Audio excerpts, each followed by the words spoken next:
Eh bien, je vous emmène à Morillon aujourd'hui, où je me trouve, en Haute-Savoie, pour rendre compte de l'Université d'automne 2018 de la Fédération nationale Solidarité Femmes, qui est une fédération qui regroupe énormément d'organisations qui travaillent et qui soutiennent les femmes dans les situations très difficiles qu'elles rencontrent, des situations de violence, etc. Et justement, on va vous rendre compte de tout ça. Alors, dans ce film, vous allez voir des interviews, des moments d'atelier. Et on ne s'est pas arrêté là puisque vous pourrez continuer à écouter sur notre web radio des reportages spécifiquement audio où là la caméra s'est éteinte et on a branché nos micros pour avoir une parole un peu plus libre des femmes dans les différents ateliers que nous avons pu suivre.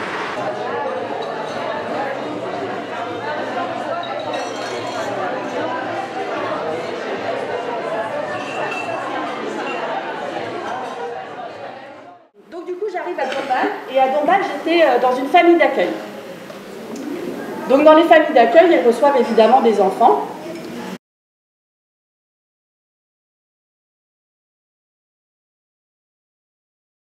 Des enfants qu'on a dit longtemps témoins, puis exposés aux violences conjugales.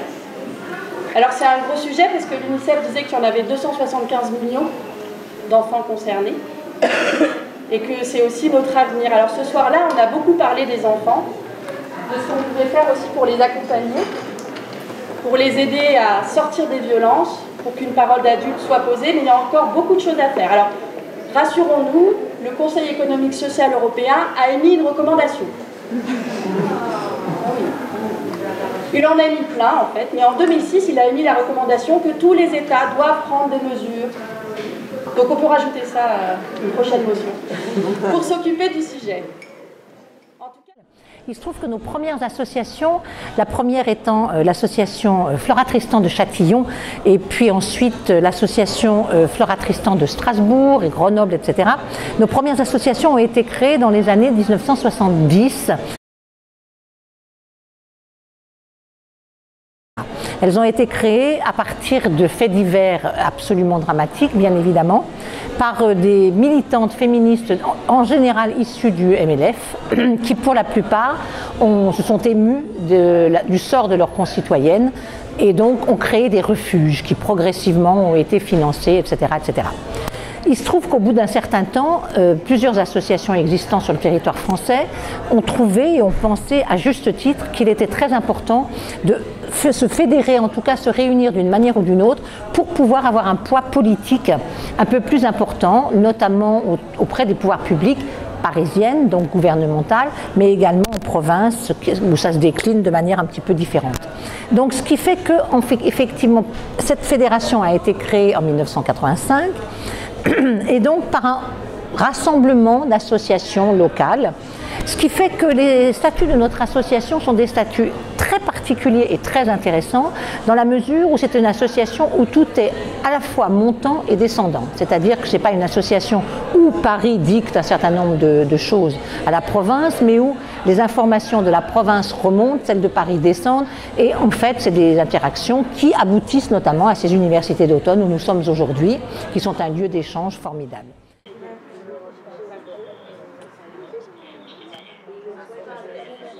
Donc le 3919 est un numéro vert, anonyme et gratuit, qui a été créé par la Fédération nationale Solidarité Femmes, qui permet à toutes les femmes victimes de violences sur le territoire français, y compris les dom-toms bien évidemment, de pouvoir appeler sur des horaires extrêmement larges, puisqu'en semaine c'est de 9h à 22h et le week-end de 9h à 18h, et ainsi que les jours fériés, et qui progressivement a été prise en charge par les pouvoirs publics en termes de financement, puis élargie à toutes les formes de violence à partir des années 2016 et 2017.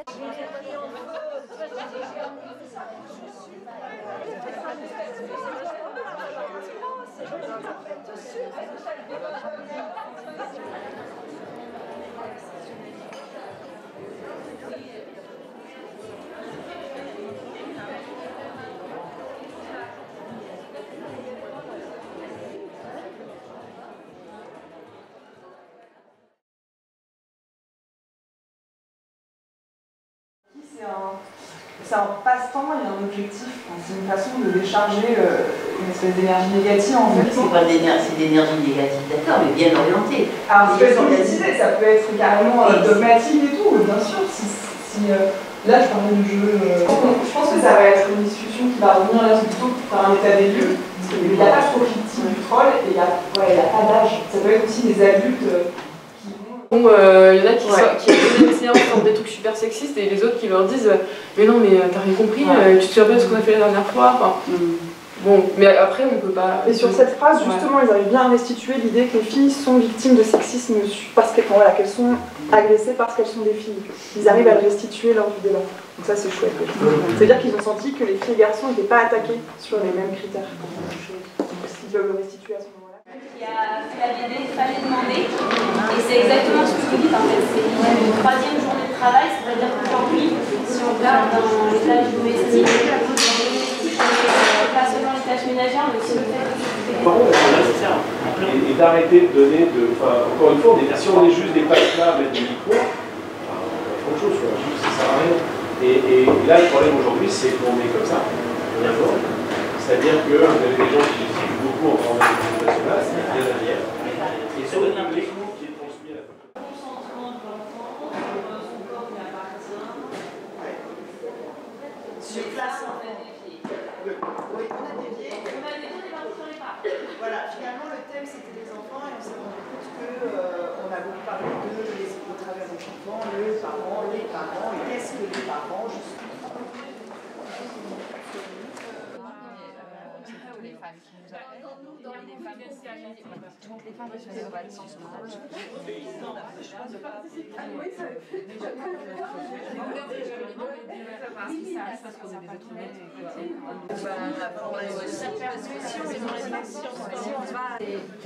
Définition. Je mettrais patience aussi. Moi j'aurais mis deux mots dans le temps. Oui, avec le silence.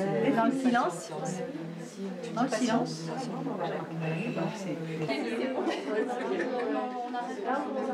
Si on passait. C'est, tu vois, le moment le mot usagé. Alors, représentation, voilà. Dans les rôles aussi. C'est celle qu'on a en face, c'est forcément celle qu'on va aider, quoi. Alors que.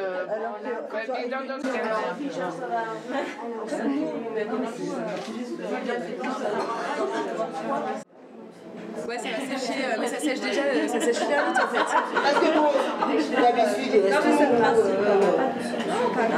Mais non, justement, l'idée c'est qu'il reste pas mouillé.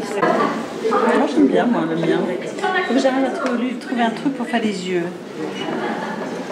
Parce que là, il est sympa. Zoé, vous êtes une membre de l'association Filaction et d'une autre association lyonnaise. Oui, qui s'appelle Femmes contre les intégrismes. Et c'est vous qui, avec une autre, animez cet atelier Voilà, avec ma collègue de Filaction. Clito-vulve. Alors, expliquez-moi pourquoi c'est important ça d'être dans cette description puis dans cette manipulation, hein, là, puisque vous êtes un atelier pâte à modeler carrément. Oui, on touche aussi des clitos et des vulves ce soir. Alors, en deux temps, parce qu'il y a l'aspect clitoris et l'aspect vulve. Pour le clitoris, ce qu'on s'est aperçu dans nos assos féministes, que finalement on était énormément, et d'ailleurs ça s'est prouvé ce soir à l'atelier, ça fait peut-être 2 ou 3 ans qu'on sait à quoi ressemble un clitoris. Vraiment, parce que tout le monde voit le petit capuchon qui ressort, et on n'imagine pas qu'il y a tout un... Ça paraît incroyable, hein, un organe à l'intérieur. Comme information, ça Voilà. paraît incroyable. C'est ça. Que depuis quelques années, simplement, on en connaisse sa vision dans les 3 dimensions, quoi. Voilà, exactement. En fait, on avait en gros que la partie immergée de l'iceberg, qui est ce qu'on appelle le gland, en fait, et que tout le monde connaît. Enfin, j'espère que tout le monde connaît, même s'il y en a qui le cherchent encore. Et en fait, le clitoris, on l'a toujours connu depuis l'Antiquité, mais la science l'a découvert, oublié, redécouvert en fonction surtout des besoins de la fécondité, des religions, des croyances diverses et variées.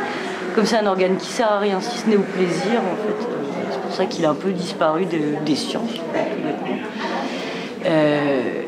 Et puis ça fait très peu de temps qu'il revient sur le tapis et qu'il y a des vraies études scientifiques, des IRM qui permettent de voir à quoi ressemblent les dissections, etc.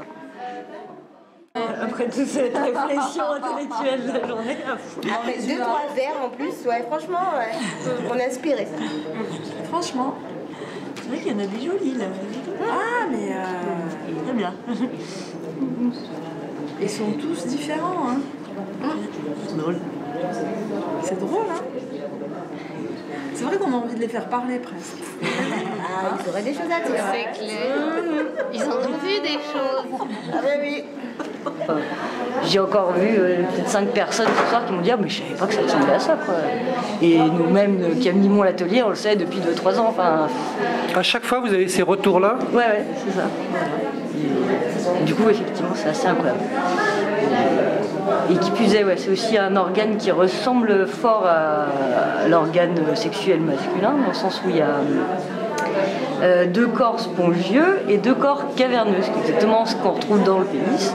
C'est un organe qui est érectile, qui durcit et grandit sous l'effet d'excitation. Enfin, donc voilà, du coup, c'est des organes qui sont assez similaires. Et ça, on l'a entendu aussi des femmes, hein, c'est une découverte aussi. Hein. Voilà, c'est ça, ouais. Des femmes qui ne savaient pas que leur clitoris rentrait en érection quand elles sont excitées. Moi je trouve ça assez magique aussi pour les questions de binarité, voilà, ça remet en question aussi.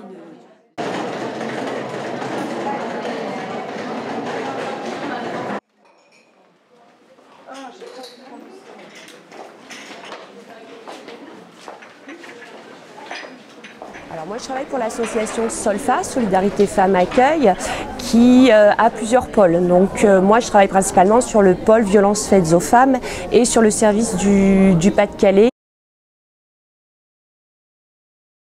qui est un service d'écoute, d'accompagnement, d'accueil, mais aussi d'hébergement d'urgence pour femmes et enfants victimes de violences conjugales. Il n'y a pas de profil type, on va dire, de femmes victimes de violences conjugales.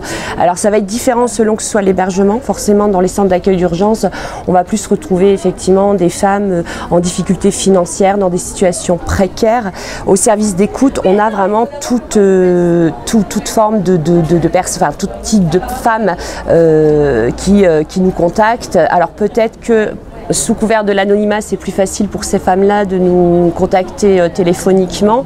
Ce sont des femmes aussi qu'on peut rencontrer au service, mais effectivement, il n'y a pas de profil type. On ne retrouve pas la violence conjugale uniquement dans les milieux précarisés où il y a de l'alcool. Selon les représentations qu'on peut en avoir, effectivement, ça touche vraiment toute catégorie socio-professionnelle.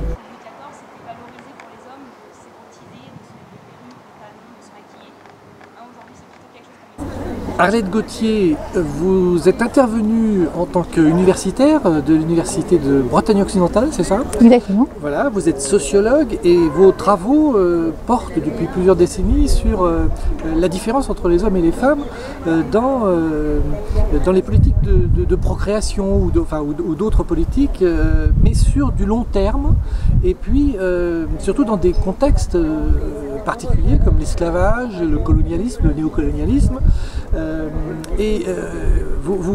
Vous interrogez, c'est en ça que moi j'ai envie de vous questionner sur des notions comme la continuité transnationale, où vous indiquez qu'il y a des intersections qui, si j'ai bien compris, viendraient un peu bousculer les catégories de représentation, ou viendraient les complexifier. Alors qu'est-ce que c'est que cet intersectionnisme? Alors l'intersectionnalité, c'est un concept qui a été développé en 1989 par Kimberlé Crenshaw, qui est une juriste africaine-américaine et qui a travaillé dans un centre d'hébergement pour femmes victimes de violences conjugales à Los Angeles. Là, elle s'est rendue compte que finalement les intérêts de ces femmes étaient souvent mal pris en compte, et elle l'a expliqué par ce qu'elle a appelé justement l'intersectionnalité, c'est-à-dire que les femmes étant à la fois femmes et noires, en fait, leurs intérêts n'étaient pas pris en compte parce que dans toutes les luttes antiracistes, elles sont plutôt pensées par rapport aux hommes noirs, alors que les luttes féministes étaient pensées plutôt par rapport aux femmes blanches. Et du coup, elle tombait dans une espèce de néant où leurs intérêts n'étaient pris en compte par personne. Et du coup, elle a développé cette notion comme une notion à la fois structurelle, c'est-à-dire une notion qui tient compte de la pauvreté, de la difficulté d'accès aux ressources, bon, à toutes ces questions-là, et puis aussi politique, justement, sur le fait que l'antiracisme et le féminisme ne prennent pas en compte leurs intérêts.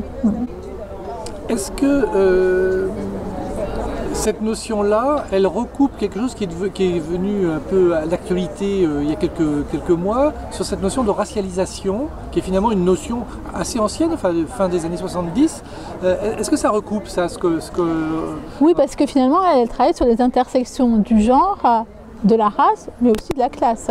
Et c'est vrai qu'aux États-Unis, ça paraît complètement normal de penser en termes de race, hein, parce que même dans le recensement, la question, on vous demande est-ce que vous êtes blanc, est-ce que vous êtes noir, est-ce que vous êtes amérindien, donc on vous situe par rapport à ça.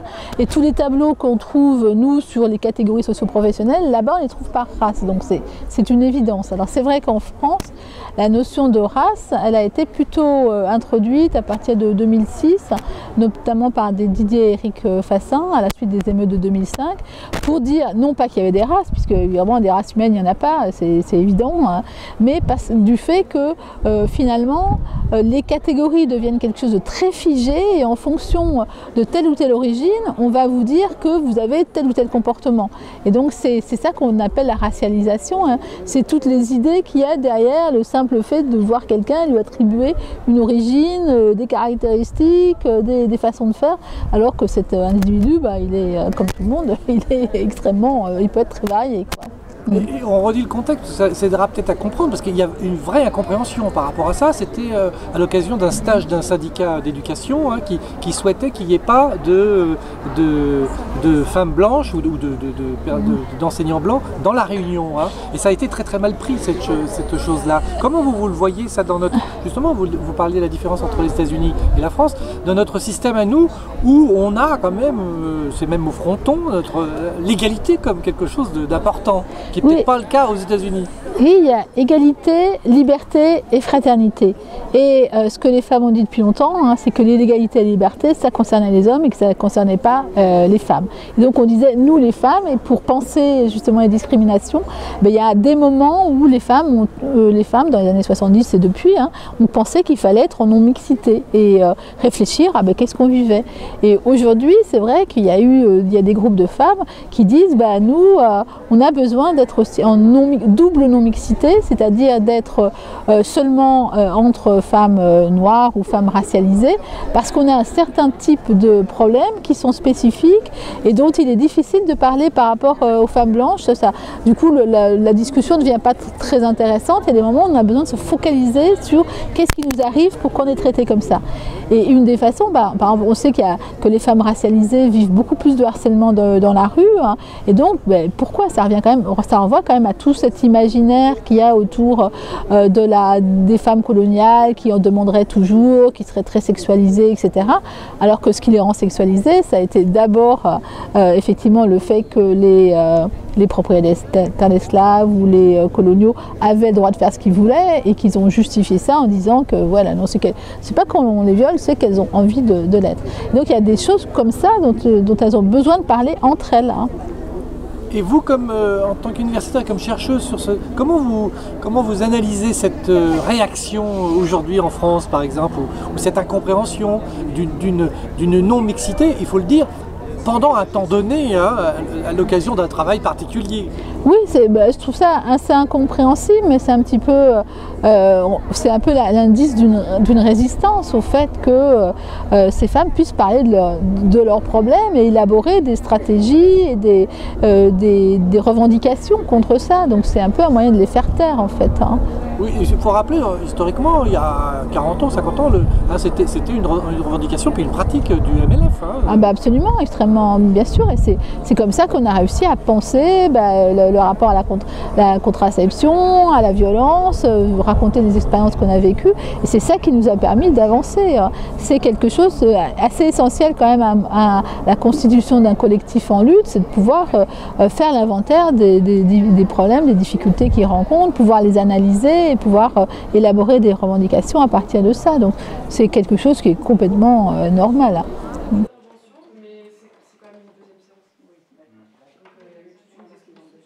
parce qu'il y a encore une très grande méconnaissance de ce qu'est la violence conjugale, qui est souvent confondue avec le conflit conjugal. Voilà, où nous, effectivement, on fait vraiment, alors c'est pas nous, c'est les définitions officielles de l'OMS et de l'ONU. Il y a une réelle différence entre ce qu'on appelle le conflit de couple et la violence conjugale dans, voilà, dans la domination, l'emprise. Les conséquences ne vont pas être les mêmes dans la violence conjugale et dans le conflit de couple. Et ça, c'est au niveau des professionnels de terrain, il est important qu'on puisse faire la différence, et même au niveau pénal et au niveau de la justice, où eux ne font pas la différence sur les deux. Puisque pour être intervenu aussi auprès d'auteurs de violences conjugales, par injonction judiciaire, hein, la justice, les compositions pénales, on le voit bien. On a des hommes qui relèvent effectivement de professionnels comme des conseillers conjugaux ou des thérapeutes de couple, où ils sont finalement, même les femmes sont dans une demande de réparation de le couple, et les femmes qui sont victimes de violences conjugales, donc sous emprise et dominées, où là on n'est plus, voilà, on peut pas, c'est pas les mêmes professionnels, c'est pas la même façon de travailler selon les publics. C'est vrai que sa création ne concernait pratiquement que les violences, on disait femmes battues, que les violences physiques. On s'est rendu compte qu'au fil du temps, et d'où les changements de nom successifs aussi, que ça répondait à toute autre forme de violence, qu'elle soit verbale, psychologique, économique, administrative, sexuelle. Et donc ça englobait. Et le fait d'avoir aussi changé de nom, SOS, on ne répondait pas forcément à l'urgence. Et Sa voix de femme, et puis violence conjugale, on connotait peut-être un petit peu pour certaines femmes où elles étaient encore en recherche de savoir où elles se situaient, rapport conflictuel, conflit, violence, où elles se situaient. Et le fait d'avoir changé de nom, ça répondait aussi à un petit peu à une identité aussi de territoire, que chacune porte son propre cheminement, sa voix de femme au singulier, parce que les propos, elles sont dépositaires. Chaque femme est dépositaire de son histoire et les réponses seront aussi faites en fonction de ce qu'elle dépose. Et puis l'entièreté du territoire, parce que le siège est à Chambéry et qu'on a des permanences aussi qui sont sur l'ensemble, du moins pas sur toutes les parties du territoire, mais qui vont centraliser comme Albertville, de développer aussi maintenant sur Saint-Jean-de-Maurienne, l'avant-pays savoyard qui va des échelles. De la problématique de la violence avec son partenaire, la violence conjugale. Donc nous, c'est vraiment cheminer avec les femmes sur ce qu'elles vivent au quotidien, ce qui leur fait violence et là où elles veulent aller, en les informant en plus sur leurs droits, les partenaires accessibles sur le département et voilà, et qu'elles identifient un peu l'accueil de jour comme un lieu qui se veut aussi pour rompre l'isolement, où elles peuvent recréer du lien social, trouver un peu un accueil chaleureux dans le jugement. Anonyme. Et éviter le départ, ce qu'on appelle en urgence, essayer d'anticiper en fait, certaines choses.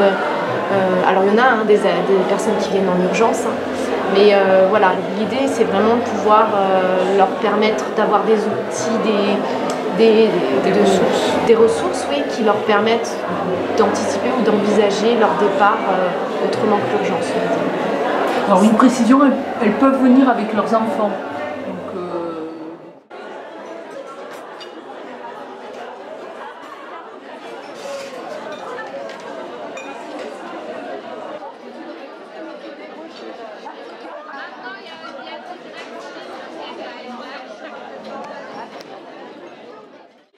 Et puis maintenant, on vous demande un petit peu d'attention pour une petite demi-heure avec nous. On a imaginé pour cette première scène que à l'intérieur d'entre vous, 3 taupes étaient cachés et se retrouvent aujourd'hui au Rassemblement collectif masculiniste de France.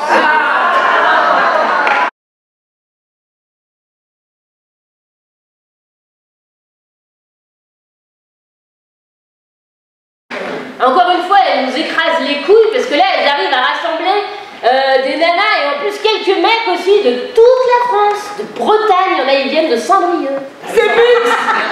Ils ont des ateliers. Mais non, mais sérieusement, il y a un atelier clito. Mais alors, on a discuté avec Roger, il en proposait un, c'était bah moi je dis, c'est une super idée, nous aussi on va faire des ateliers de testiboule en pastimo. Hein? Nous aussi on va le faire, notre sexe là. Mais ouais, parce qu'on nous marche sur les couilles depuis trop longtemps. Mais les gars, ils sont toutes plates maintenant. C'est plus facile à faire en pastimo. Ouais, mais on fera de la 2D. Ils ont des idées, mais je veux dire des idées qui fusent. Non, mais je veux dire, c'est hallucinant. Ils en ont une à la seconde, quoi. Ils font des conférences gesticulées. On n'a pas de temps à perdre. Il faut faire mieux. Il faut faire mieux. Elles tapent fort, quoi. Elles tapent haut. Elles sont intelligentes, cultivées. Carrément. Et en plus, elles n'ont pas l'air d'avoir trop de problèmes d'identité, elles. Elles cherchent des solutions et elles les trouvent. Elles sont efficaces, elles créent des trucs concrets, quoi. Elles discutent, elles sont pas d'accord, alors elles discutent.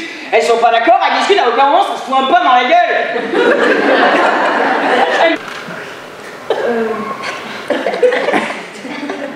Pardon, on avait mis des petites affiches. Il y avait des affiches ici.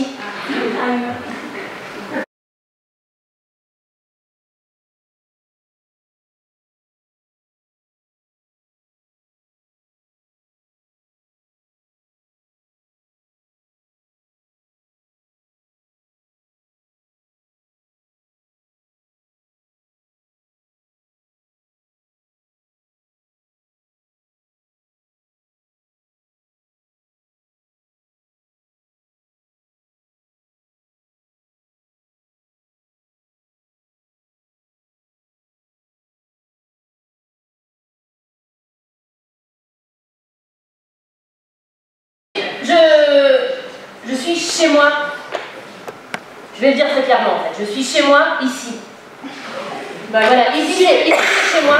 C'est chez moi et c'est chez les personnes qui travaillent ici aussi. Et moi et les personnes qui travaillent ici, il y a des choses qui nous ont choqués. Ok, le problème en fait c'est que je veux pas inventer de... Il y a des images pornographiques dans un espace collectif. Pardon. Il y a des dessins de clitoris. Il y a des gros clitoris. Et il y a aussi des grosses vulves. Et chez moi, je décide de la décoration. Alors, je répète, je voudrais sûrement pas vous manquer de respect, j'ai envie que vous vous voyez comme ça d'un coup, mais en fait le mot vulve n'est pas pornographique, c'est un mot qui existe dans le dictionnaire et qu'on peut utiliser comme le mot vagin, c'est absolument pas une insulte. J'ai un vagin, j'ai une vulve, enfin, je voudrais surtout pas rentrer dans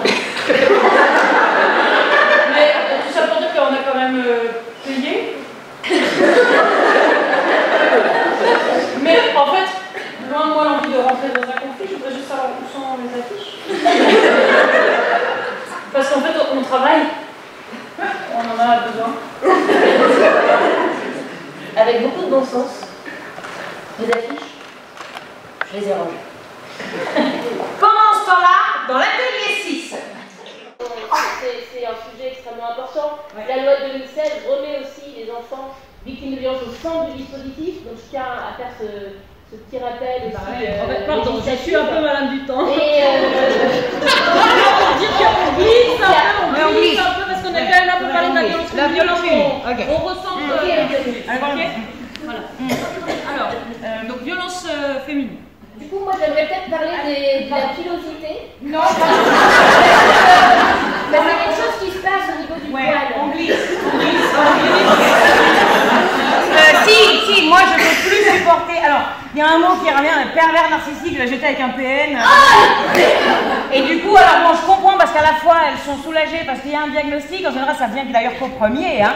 Mais du coup ça enlève un petit peu la responsabilisation sur. Alors, pervers narcissique, pardon, je suis Madame Horloge, mais. On glisse.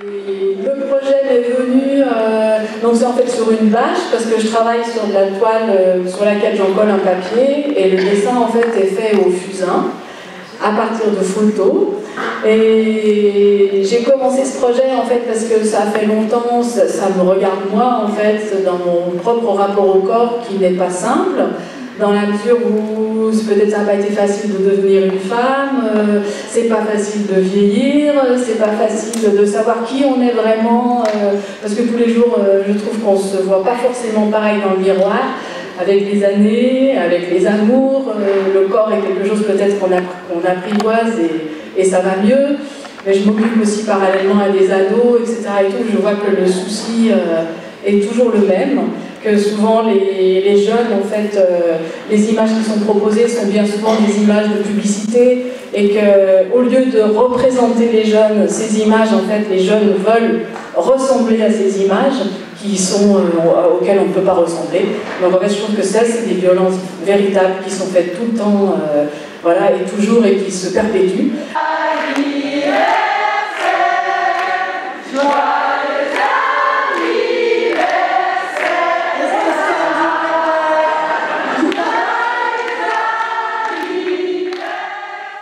C'est-à-dire que voilà, toutes les associations de notre région, et on se réunit et on échange ensemble et on essaye d'affronter ensemble tous les problèmes que pose l'accueil des femmes victimes de violences.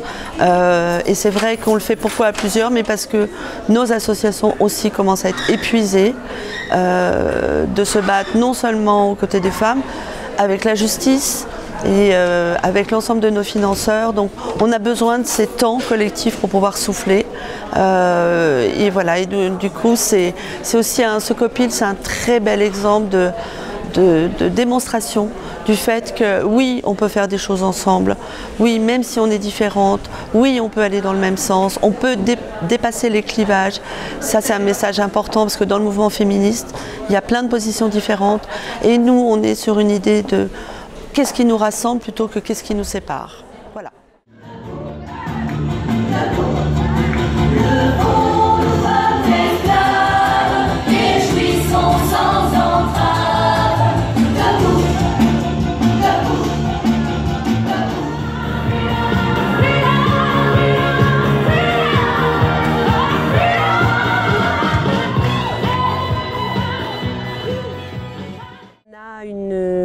On a une parole qui se libère aujourd'hui des femmes. Moi, je travaille sur ce service depuis 15 ans. J'ai commencé en 2002. Donc effectivement, aujourd'hui, on se rend compte que de par effectivement la médiatisation, on a permis aux femmes de pouvoir verbaliser et venir vers des associations spécialisées. Mais pour autant, effectivement, les moyens ne sont jamais à la hauteur des demandes. Les relations politiques, effectivement, sont des relations compliquées, bien évidemment, et qu'au fur et à mesure des évolutions et des changements de gouvernement, la Fédération a eu affaire à différentes formes d'intervention, avec un ministère réel aux droits des femmes qui avait été mis en place par M. Mitterrand, puis ensuite balayé par M. Sarkozy et remis en place par M. Hollande, puis balayé par M. Macron. Donc ça veut dire clairement que suivant les moments, effectivement, nous sommes plus ou moins soutenus. Actuellement, nous sommes soutenus, c'est important de le dire, mais soutenus dans les mots, dans les publicités, dans la forme, sur le fond, dans le discours. Sur le fond, c'est un tout petit peu plus compliqué. Un tout petit peu plus compliqué. Pourtant, elle a été désignée, alors ce travail autour des violences, mais aussi de l'égalité, etc., comme cause nationale. Hein. Alors je pense, mais après c'est une, comment dirais-je, c'est une interprétation personnelle. Je pense que compte tenu de la situation actuelle, de ce qui s'est passé autour de MeToo, de ce qui s'est passé autour de #Tonport, etc., je pense que tout gouvernement quel qu'il soit, et le nôtre, bien évidemment comme tous les autres, ne pouvait que rebondir sur ce qui se passait et faire en sorte effectivement que cette parole des femmes soit reprise. Donc, qui mieux que la Fédération pouvait représenter, mieux en sens de non pas parce qu'on est forcément meilleur, quoique, en tout cas on a 40 ans d'expérimentation, 40 ans d'expérience et au-delà de ça, effectivement, une extension sur tout le territoire français. Alors, cause nationale, oui, encore faut-il que les moyens suivent. Et c'est là où effectivement les choses sont extrêmement compliquées.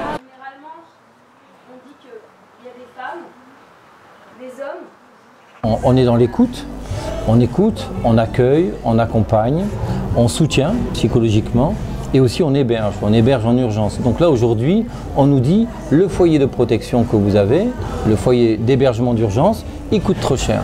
Donc la question qui nous est posée à nous, c'est comment on va faire? Voilà, on risque de perdre ce foyer. Au jour d'aujourd'hui, en 2018, la réglementation des CHRS a changé. Les CHRS, ce sont les centres d'hébergement et de réinsertion sociale. Donc nous, on est spécifiquement dédié, par convention, aux femmes victimes de violences conjugales avec ou sans enfants. Et là, on parle de l'interlocuteur, c'est l'État. Hein. L'interlocuteur, c'est l'État. Même si le département nous aide aussi, vient surenchérir. Voilà. Mais cette menace dont vous parlez, elle vient plutôt de l'État. Juillet 2017, de l'État. Pardon, juillet 2018, de l'État. Donc cette année, il y a un changement dans la réglementation. Et en fait, il y a jusqu'à présent, on avait ce qu'on appelle une étude nationale des coûts, qui, on nous demandait en fait de remplir un petit peu comment on utilisait l'argent de l'État. Et en 2018, cette étude est passée base de financement sans qu'on n'en sache rien. On nous l'a dit, en fait, on nous a mis devant le fait accompli. On ne nous a pas dit, voilà, en 2019, vous allez avoir cette réforme. Conclusion d'une étude qu'on a peut-être remplie un peu comme ça, le plus sérieusement possible, mais qui n'a pas été validée. On se retrouve avec une base de tarifs, une base pour la tarification, avec ce qu'ils appellent des tarifs plafonds, qui fait qu'au final, on perd, nous on nous a proposé carrément une baisse de 35 000 €. Alors concrètement, ça veut dire quoi 35 000 € pour votre association? D'ailleurs, c'est pas que 35 000 €, c'est 35 000 € pour cette année, mais ça sera bien plus l'année prochaine, bien plus l'année d'après et bien plus encore.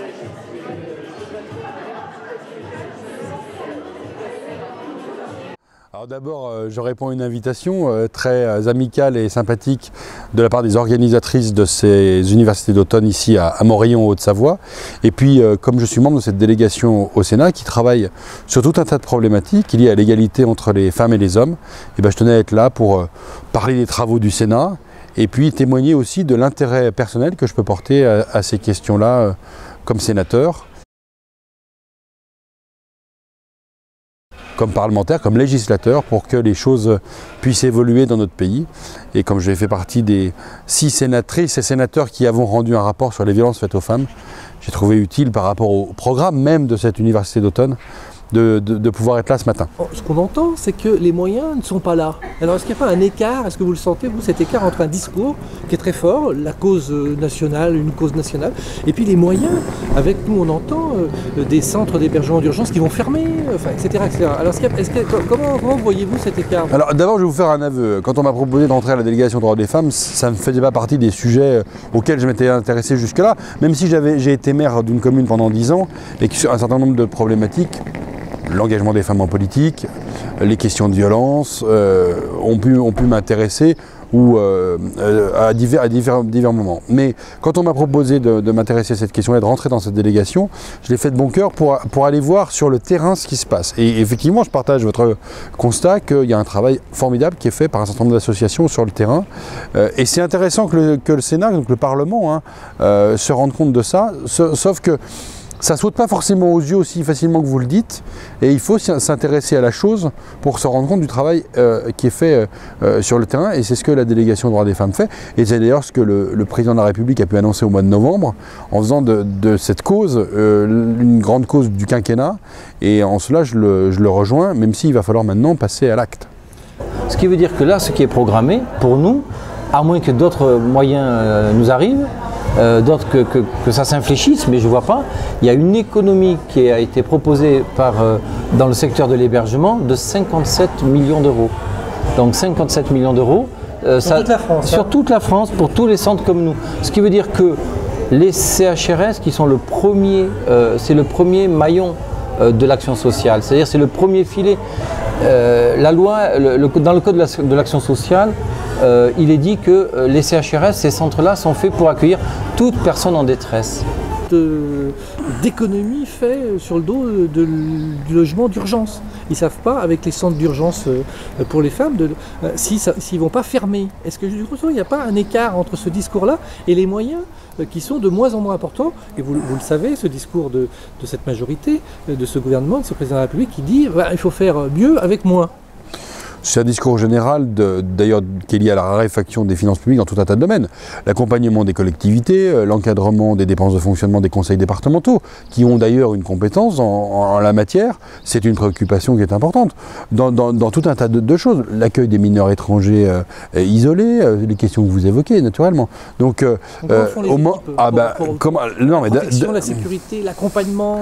Je comprends bien. La question que vous évoquez, elle doit être évidemment abordé dans la discussion du projet de loi de finances qui va attaquer à l'Assemblée nationale et au Sénat pour que l'affichage politique et le discours qui est évoqué, qu'on peut partager, soit traduit dans les actes au niveau budgétaire. Bon, vous allez vous battre pour ça? Naturellement, ça fait partie, et non seulement moi, mais la délégation aux droits des femmes du Sénat, qui est présidée par Annick Billon, n'a de cesse de rappeler cela. On doit mettre les actes en rapport avec les discours. Merci. Restons calmes. On a envie de réagir, mais on peut rester calme, on est bien. Pendant ce temps-là, dans les couloirs.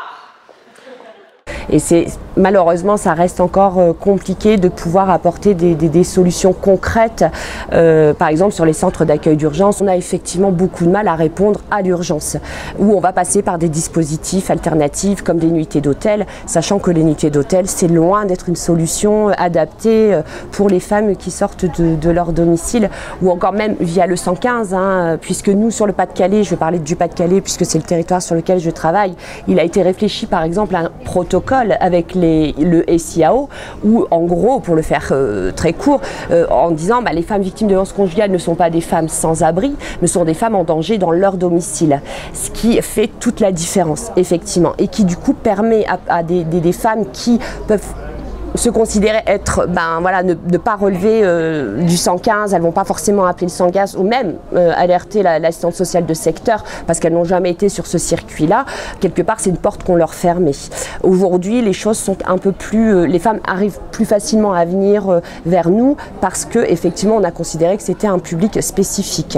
Puisque les moyens sont soit dilués, soit diminués, ça c'est le cas pour les centres d'hébergement et de réinsertion sociale qui accueillent des femmes victimes de violences et qui les accompagnent de manière spécialisée et spécifique, qui voient leur budget, pour la plupart d'entre nous, diminuer entre 1 et 3 %, ce qui signifie clairement, par exemple, si je prends Strasbourg, l'association à laquelle j'appartiens et que j'ai dirigée pendant un certain nombre d'années, effectivement, en ce qui concerne Strasbourg, on est à 3 % de diminution sur le CHRS Flora Tristan, cette année puis sur 3 ans, ce qui signifie 40 000 € en moins par an, en gros. 40 000 € par an, ça veut dire clairement un poste. Le 3919 va-t-il être amputé de quelque chose? Enfin bref, on est comme ça dans des stratégies. Dans une incertitude. Dans une incertitude, dans des réflexions autour de stratégies éventuelles qui rendent extrêmement difficile un combat qui par ailleurs nous paraît, alors encore une fois depuis plus de 40 ans, fondamental et pour lequel on estime aujourd'hui que tout n'est pas réellement mis en œuvre pour que les femmes victimes de violences soient réellement accompagnées.